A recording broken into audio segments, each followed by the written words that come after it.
আজকে না গাখির অল্প কয় বাড়তে দিব এই গাখির এক কাম করি কেউ তো আর দেখবো না এক মগ পানি মিশাই মিশাই মা এটা তুমি কি করতে চাও?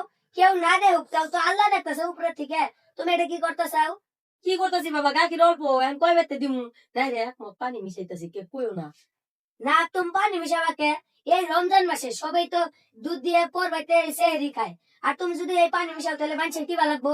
বুঝো না কে বাবা অল্প গাখির যদি বেশি বানায় বেচা হারি তাহলে ঈদের মতো তো মানে কাপড় চোপড় আনা হামু আর কয়টা পয়সা দেয় আমি ঈদ খাওয়ার জন্য আঙ্গো কাপড় চোপড় লাগবো না, তাও মানুষের ঠকাই খাওয়ার দরকার নাই তো।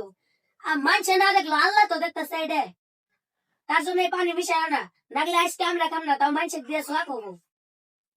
ঠিকই কইছো বাবা তাহলে পানি দিম না হ্যাঁ চাইতো তুমি তো খারাপ কও নাই পানি দিলি আসলে তো আল্লাহ দেখতাছে আমি আর পানি দিম না বাবা আজকে থনে ঠিকই কইছো থাক যে হানি হইছে ওই হানি মানুষের দিম তাও পানি দিম না হ্যাঁ, নাকি নয় আমরা খাম না, তাও মানুষের দেবো, তাও মেলা সব পাম। ঠিকই কইছো আমি আর পানি টানি দিম না বাবা আমার ভুল হয়েছিল হবো, থুয়ে দাও।